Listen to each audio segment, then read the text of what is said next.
Okay, welcome to episode 2 of the Honesty Project. So, Sarah, I have a question for you. How has being honest impacted your life? It's well, it changes your life completely once you start being honest. And it's not even like you go from being a serial liar to suddenly like a truth teller. It's like way more subtle than that. So realizing that you're planning ahead how you're going to say something to get the reaction that you want or to avoid the reaction you're scared of. And realizing like you don't actually know who you would be if you let that guard down, because you know inside that you grow. So learning to let people have their own reaction and giving them permission to be free to have their own reaction, and then giving yourself permission to be free to have your reaction to their reaction, it just takes everything in a totally different direction than it would have when you sit there and you plan 10 different versions of a conversation in your head And and then decide decide which one.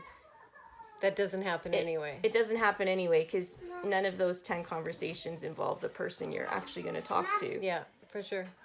Can we watch something Sunny really wants to? Sure. Okay. Sarah honestly has kids at home. So here's one of the things that came up a lot is that's Ronwin, and I noticed that she would always be the one that would come and ask if they could do something. So then I started listening to them planning ahead in the basement, like, Ronwin, you need to go and ask because Mom will say yes if you ask. And realizing, okay, even at like a super young age, kids become aware of, I have to present myself a certain way In order to get what I want. Yeah. But the thing that I noticed then after that is when I would catch myself doing it, okay, I want this, and I'm presenting it with this whole like story around it, how it's best for everyone, how it's really not inconvenient, blah, blah, blah, blah, blah. And then everyone's like so happy that they gave me what I wanted, but I don't feel like I got what I wanted because I didn't actually say like, I want this. I was like, I want this with no work involved for you to give it to me. I'll do all the work. Right. And then it's like, now I'm working really hard when really I wanted a break. Yeah. So yeah, I think in that sense, and then just realizing how often we're not honest with ourselves. Can you give an example? An easy example, or is that too tricky? It's tricky, but like an example would be when you think, so you're thinking in shoulds, right? So you're like, I should want this, so therefore I want it. And then you get totally convinced that that's who you are and that's what you want, until you start recognizing what your heart feels like when you're not being honest. And then you're like, oh, I don't think I'm being honest with myself on this.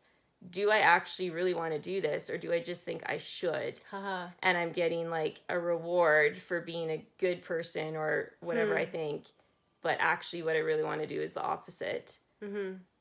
So yeah, how about you? Like the should. Well, for me, it has taken courage to a whole new level, I would have to say. So Thane is really, really good at being honest, so I don't ever ask him a question if I'm not prepared for a kind of a horrible answer in my books. But yeah, like even the little things. So years and years ago, and I like in the 90s, my cousin had said to me, this is so stupid, had said he has really gross fingernails, but he was like 16 years older than me and whatever. And so he said to me, and he wasn't married, and he's like, so I'm 16 and he's 32. And so we actually went out on a date with people that were the same age. Anyway, that's a side note.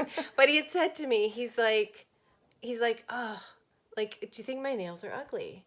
And I'm like, oh no, they're fine.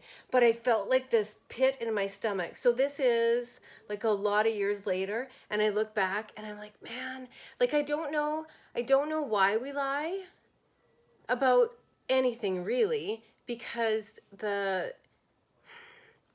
feeling that, and for selfish reasons, because I don't like not feeling good, but I don't like I'd rather feel uncomfortable at this point. I'd rather feel uncomfortable and be honest than lie and have this residual for so very many years. When it, do you know what I mean? Yeah. So, yeah. Anyway. Okay, well, I think we're going to sign off. That's and I'm dressed as, or I look like, I don't look like. I was inspired to look like Allen Iverson There you go. today. So, job well done.